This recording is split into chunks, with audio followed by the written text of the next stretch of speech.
میتونید باهاش عکس بسازید، ویدیو بسازید، حتی انیمیشن بسازید، میتونید باهاش ویدیو ادیت بزنید. خلاصه به درد هر کاری میخوره. خیلی هم آسونه، فیلتر شکن هم نمیخواد. بر اساس متن یا پرامپتی که بهش باید توی پرامپت بنویسید. سلام عرض میکنم خدمت همتون به چنل یوتیوب من، خوش اومدین. این دومین ویدیوی منه. با توجه به تجربه‌ای که من از هوش مصنوعی دارم، خواستم یه سری نکاتی رو عرض بکنم. هوش مصنوعی علیرغم امکانات و خدمات زیادی که به شما ارائه میده، محدودیت‌های خیلی زیادی هم داره. مثلا تعداد عکس‌های خروجی که به شما میده، یا ویدیو بی‌کیفیته، یا مثلا مدت زمان اون ویدیو خیلی کوتاه، 5 ثانیه، 6 ثانیه، و تعداد پرامپت هایی که میتونید استفاده بکنید در روز کم هست. این محدودیت رو چجوری ما دور بزنیم؟ سرویس های مختلف هوش مصنوعی هست که میدونم باهاش آشنایی دارید. جمینای هست، سرویس چت جی پی تی هست، سرویس دیپسیک هست، یا کیوین، یا کلاوده که خیلی جدیدن قوقا به پا کرده. و نکته مهمتر، اینا همشون یه محدودیت استفاده روزانه داره. یه سری سایت هایی میاد این محدودیت های استفاده رو دور میزنه. سایت ها محل بحث من نیست و من نمیخوام خیلی بهش بپردازم. لینک همه این سایت ها رو توی دیسکریپشن من میذارم تا بتونید وارد بشید و ازشون استفاده بکنید. اما جای بحث اصلی، تعداد زیادی از این سایت ها رو میشه با سرچ توی گوگل به دست آورد با یه عبارت خیلی ساده که من اینجا می نویسم براتون: Free AI Online Photo یا Video Image Creator یا Editor Without Registration یا Without Login. این جستجو به شما کمک میکنه یه سری از این سایت هایی که حالا روزانه به شما این قابلیت رو میده بدون لاگین کردن، بتونید یه تعدادی عکس و فیلم یا حالا سوال و جواب از هوش مصنوعی بپرسید. یکی از اون سایت ها رو من خودم تستش کردم و خیلی خوب هم هست. نزدیک به 6-7 تا سرویس کاربردی داره و روزانه به شما 15 الی 20 تا عکس رایگان و ویدیوی رایگان میده.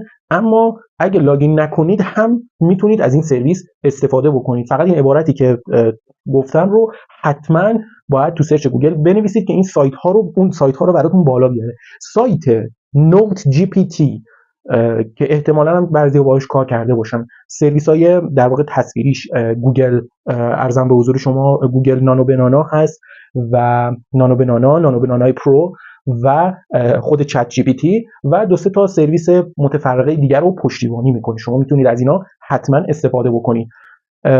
بریم که سایتشون یه نگاهی با هم دیگه بندازیم. اول از همه وارد سرچتون بشید، بعد notgpt.io رو سرچ کنید. خدماتی که به شما ارائه میده بسیار متفاوته: خدمات ویدیو، خدمات عکس، ارزم به حضور شما چت، خدمات وایس و در واقع خدماتی مثل اسلاید، ساختن در واقع چند تا اسلاید با متنی که بهش میدید.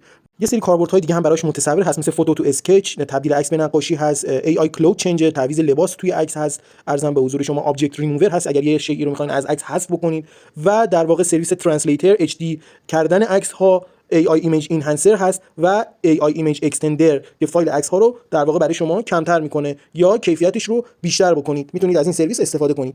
این سرویس حتی میتونه با پرامپت هایی که شما بهش میدید براتون کاور ویدیو بسازه یا ادیت بزنه، روی عکس ها نوشته بذاره با پرامپت های دقیقی که شما براش مینویسید. مثلا کاور همین ویدیویی که الان دارین میبینین و خود این سایت برای من درست کرده، اندازه‌اشو میتونید انتخاب کنید از اون پایین. و نکته مهمتر از همه اینه که ممکنه با اون دقت پرامپتی که شما مینویسید یه سری چیزا رو جابجا بکنه. یک عبارتی هست که اینو همیشه باید توی پرامپت بنویسید. اونم این هست که تمامی چیزهایی که به من تحویل میدی باید کاملا حقیقی، طبیعی و متناسب با واقعیت باشه.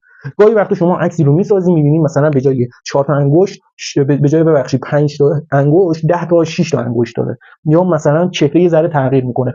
این هم بچه‌ها خودش یه سری قلقایی داره. مثلا باید بنویسید reference picture face shouldn't change، به هیچ عنوان نه پوستچرش، نه چهرش و نه قیافه فرد، اینا رو ذکر کنید براش. اگر نمیتونید، برای اون دسته از عزیزانی که نمیتونن پرامپت بنویسن، بهترین کار استفاده از گوگل ترنسلیت. دیدید دم دست همه هست، میرید تو گوگل ترنسلیت، ساده ترین کاربریه این در واقع هوش مصنوعی هم همینه. اونجا متنتون رو میذارید، چه چیزی میخواید، مثلا فقط واضح باید حرف بزنید و واضح باید بگید. و بعد اون پرامپت انگلیسی رو بهش بدید. فارسی هم میتونید بهش بگید، اما فارسی کیفیتش از انگلیسی بسیار و بسیار پایین‌تر هست. اینو حتما مد نظر قرار بدید. خیلی ممنون که این ویدیو رو تا انتها تماشا کردین. اگر نظری دارین برای من کامنت کنید.